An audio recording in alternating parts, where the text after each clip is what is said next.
Hey guys, Brett Mix here from Macho Wrestling 101, Macho Madness. Hit like and subscribe if you like old school wrestling talk. I stay up to date with new school wrestling as well with the current live Raws and SmackDowns and pay-per-views. I review all three. If you hit subscribe, I don't think you'll regret it because once again we go over old school videos. We do these every day. And yeah, it's just everything wrestling on this channel, so it really helped me out if you hit that button. And it's a new channel, so I'm just trying to get us off the feet and in the air. So thank you for that. WrestleMania 33, Orlando, Florida, April 2nd, 2017. This was a event that was hyped pretty good. You got a lot of grudge matches on the card. It's really interesting that Dean Ambrose, a guy who spent half the year as world champion before this event, it's strange that he got on the pre-card, the pre-show, the kickoff show. He had to defend his Intercontinental title on the kickoff show. Not sure why. I mean, it's a 5-hour event.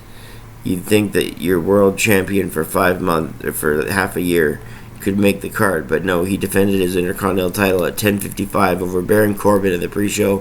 Mojo Rawley also won an Andre the Giant Battle Royal, last eliminating Jinder Mahal at 14:05, and then Neville defended his Cruiserweight title over Austin Aries at 19 minutes. So 3 decent matches before the... I'm not rating those because they're not on the card, but 3 decent matches before the WrestleMania. And when WrestleMania began, America the Beautiful was sung, and we had our opening match, a grudge match between Shane McMahon and AJ Styles. And yeah, these two did not get along, but we were curious to see what type of match it was going to be. And when it got going, nobody was disappointed because Shane McMahon has that fearless style, and he also schooled up on chain wrestling because AJ's offense is unorthodox as it is. Shane tried to counter it with all these chain wrestling moves, and I was impressed. The amateur style of Shane McMahon woke up in the match and put Styles on notice, and he was shocked over and over with the counters. The best counter was when AJ put the trash can and Shane McMahon down in the corner by his face, that drop kick spot from the other turnbuckle all the way to the trash can. Look, I love how I can do my sign language while I talk. It makes the match, it makes you understand what I'm saying a lot more. But you guys know the spot. So AJ went to do that, but Shane in midair countered it, picked up his trash can and whacked it at Styles, and then did it the real way. Styles eventually went for the phenomenal forearm. Shane avoided it and hit a DDT, which was a good spot. Shane went up for a shooting star press, and Styles moved, and the fans chanted, "Holy shit!" Styles is shocked, and Shane would even try that on the rough landing. Styles then hit his springboard phenomenal forearm, leading to a pinfall at 20:35. I give this opening match a classic 4-star rating. I think it deserves the 4 stars. And moving on now. Next match we had was Kevin Owens and Chris Jericho, which is a pretty notorious match because Jericho didn't like being this low on the card. He thought his feud with Kevin Owens was bigger than that, and I think he's got a gripe because Jericho and AJ the year before went off on the second match, and this was following. I'm talking WrestleMania 32. Chris Jericho fought AJ Styles in the second match after the big ladder spot opener. After all those spots in the opener of WrestleMania 32 with the ladder match, Jericho had to go out there with AJ, and their match was underrated because the crowd was dead for it after all the high spots in the ladder match before it. So the crowd was dead for AJ Jericho at second, and now once again Jericho's placed second on the card again, and his feud with Owens was the biggest thing on Raw at the time. But yet, here he is in one of the undercard matches.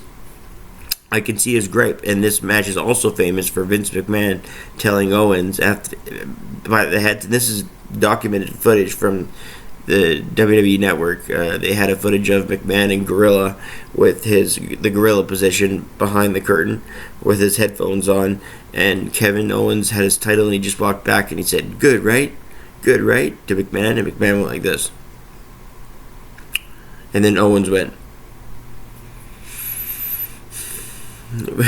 well, you tell your boss it's the grandest stage of the year. This is when you want to impress him. You're U.S. champion now. And, yeah, it wasn't a bad match at all.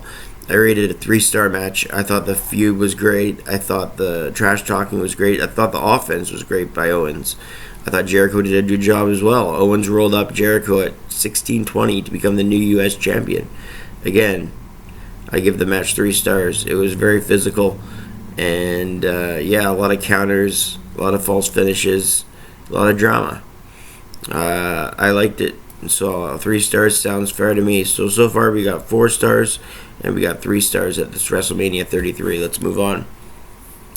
The Raw Women's Championship now. It's an elimination match. Bayley, Charlotte, Nia Jax, and Sasha Banks. Jax was the favorite, obviously, as all 3 women went for her to team up on her, sort of like you do in a battle royal. Nia Jax ended up getting eliminated by the 3 women. Charlotte Flair went for a power bomb, so Bayley and Banks assisted her. A triple power bomb led to all 3 people eliminating her. Next, we had Sasha Banks being eliminated by Charlotte. Charlotte rolled out and kicked Banks into the turnbuckle that was slightly exposed earlier on, and then she got the pinfall. Charlotte went up for a top moonsault on Bayley. Bayley moved, covered for a 2 count. Bayley went off the top with a Macho Man elbow and got the 3 count on Charlotte to become the new women's champion. To eliminate or to retain her women's championship at 12:48. So I give this match 3 stars as well. So I thought the ladies did a good job. Most of the ladies in this match were among the greatest workers. You got Bayley and Sasha in there. Charlotte's a good worker too. They did a pretty decent job. So I would give it 3 stars. No doubt for me. 3 stars for that match. So far we got some good ratings. Again, 4 stars, 3 stars, 3 stars and a quarter. Let's see. No, both those last 2 matches were 3 stars. So 4 stars and 4 stars, 3 stars, 3 stars. Sorry, just a little bit mixed up there. All right. Next we have the tag team, the multiple tag team match here, and this was special for a number of reasons because it involved the return of one team. That return was one of the biggest pops in a long time from Orlando. The Raw Tag Team title match was Luke Gallows and Carl Anderson defending their titles against Cesaro and Sheamus, The Bar, Enzo and Cass, and the returning Hardy Boys. The Hardy Boys are the ones that get the amazing ovation, and they dominated early on in this match. Just the Hardy Boys' return on YouTube, by the way, had 45 million views within, I think, just like a few months. It had 45 million views on YouTube. That is insanity. That means that there's at least 10 million of people that rewatched it over and over, because there's not 45 million WWE fans. Well, worldwide there could be, but yeah, it's a high number. I mean, only if you watch in the States, only 1 to 2 million people watch Raw nowadays. So to have 45 million views just for a return, they were big in the Attitude Era, so it makes sense that a lot of Attitude Era fans would have looked at it. Nonetheless, they win this match, and I take the return into account. So I believe that this match is 3 stars and a quarter. I'm taking the Hardy Boys' return into account here when I'm rating this match. Everybody did a great job, and it was a great moment to see the Hardys back and the new champions. Next up, we got Battle of the Couples, John and Nikki versus Miz and Maurice. It was your basic mixed tag match. The winning CC AA. Cena hit a AA. I read Cena hit a AA. And Nikki hit Rock Attack 2.0 as they got the win. It went 9 minutes and 40 seconds. Just looking at my notes here, and I almost said Cena, like a double C, but I meant double A for attitude adjustment. And Cena and Nikki Bella were the winners here. I give this match a star and 3/4. It was just your standard mixed tag match, and it wasn't that great, to be honest with you. Nothing terrible, though. Next up, we had Seth Rollins versus Triple H, and man, The storyline going into this was great. The feud was great. I love how Seth showed up at NXT and all that stuff. That was awesome because it had never been done before in this Triple H match. So you really utilized him coming from the back. You never really saw Triple H come from the back in the black and gold NXT days. This match was an unsanctioned match, so again, we're going to have hardcore stuff, but it really focused on Triple H utilizing the knee, trying to break down the knee of Rollins. A lot of his offense is focused on that one leg. Then later in the match, Rollins would use his legs for his aerial assault, but it also took a lot out of him. But in the end, Stephanie got pushed off the apron and landed through the table as Triple H's own momentum pushed her that way. And then Seth Rollins hit a pedigree at 25-50 and got the victory. I rate the match 3.5 stars. It did its job. It could have been better, yes. Could have been worse. Well, it's possible. People like this could have put on bad matches before, but this wasn't underwhelming. It was underwhelming if you were expecting an all-time classic. But other than that, it wasn't underwhelming. I think it was a great match. 3.5 stars seems fair. Next up, we got the WWE Championship on the line. Randy Orton won the Rumble in 2017, so he's challenging the champion Bray Wyatt, who won the title at Elimination Chamber. So Wyatt is stuck in another WrestleMania match where he's a loser. 3 years in a row and counting. Maybe even 4 if I went back the 4th year, or if he was even back there for 4 years. I'm not sure if he was in the company that long, but the last 3, he lost to Cena, then he lost to Undertaker. Now he's losing to Orton, and I think I'm even forgetting somebody in there. But nonetheless, Orton becomes the new champion after an RKO at 10:30. This match really did not do much. It was pretty boring for the most part, and we only went 10 minutes and it still felt longer. So I gave this match a 1.5 stars. I don't mean to hate, but it was not good. It just very well wasn't good. And we go from that, a longer match that wasn't doing much in the ring, all the way to a short, quick, to the point match that was actually done quite good in comparison to what your expectations would be. And that's Goldberg versus Lesnar, and that's for the World Universal title. Goldberg had the quick wins before this, so you knew this is Brock's match to come back. These guys just crashed and banged with their finishers. Lesnar hit 2 more, the total of 9 total German suplexes. The fans chanted for 10, and he gave them the 10th suplex.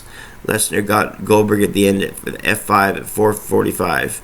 I gave the match 2.5 stars because it was simple, to the point. New Universal Champion Brock Lesnar.